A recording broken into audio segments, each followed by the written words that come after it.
ভুলেও পুরানো কড়াই কেউ ফেলে দিবেন না। এই কড়াই দিয়ে বানিয়ে নিন একটি অসাধারণ জিনিস। প্রথমে কড়াইয়ের ভিতরে সামান্য পরিমাণে মাটি দিয়ে দিতে হবে। এখন মাটিটাকে হাত দিয়ে সমান করে দেব। সমান করা হয়ে গেলে একটি প্লাস্টিকের পাইপ বসিয়ে উঁচু করে আবারও মাটি দিয়ে দিচ্ছি। এই মাটিটা সমান করা হয়ে গেলে উপর থেকে একটি রঙের কোটা বসিয়ে তার পাশ থেকে আবার উঁচু করে মাটি দিয়ে দেব।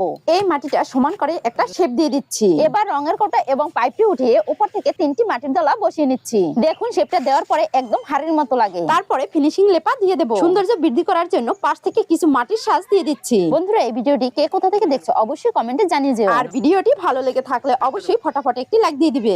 মাটিটা শুকিয়ে গেলে 2 থেকে 3 দিন পর আমি এটাকে রং করে দেব। প্রথমে আমি এখানে হলুদ কালারটা করে নিচ্ছি। বন্ধুরা, ভিডিওটি যদি তোমাদের কাছে ভালো লেগে থাকে তাহলে অবশ্যই একটি কমেন্ট করবে। এখন সাদা কালারটি করে তার উপরে লাল কালারটি দিয়ে একটা ডিজাইন করে নিচ্ছি। এই হাড়ি চুলাটিতে আগুন জ্বালিয়ে রেখে দিচ্ছি। কত সুন্দরভাবে আগুন জ্বলতেছে। এই চুলাটিতে আপনি খুব অল্প সময়ের মধ্যে কিন্তু অনেক রান্না করতে পারবেন।